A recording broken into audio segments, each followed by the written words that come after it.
Good morning guys! It's time to check yung ating ginawa na liquid fertilizer after ng ilang linggo. Ayan, no?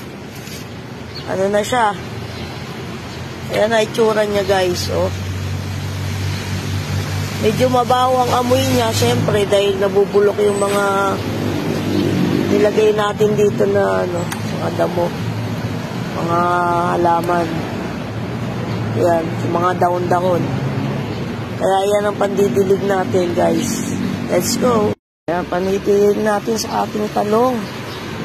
Ayan, ang ganda ng talong natin guys. Ang tangkad niya. Tapos meron na ulit siyang bagong bulaklak.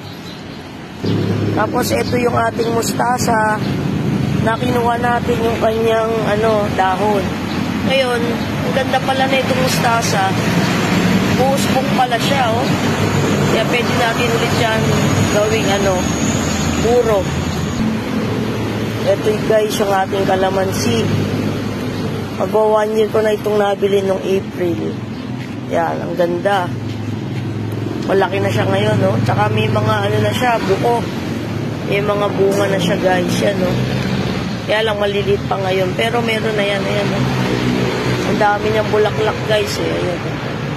Mga buko na siya.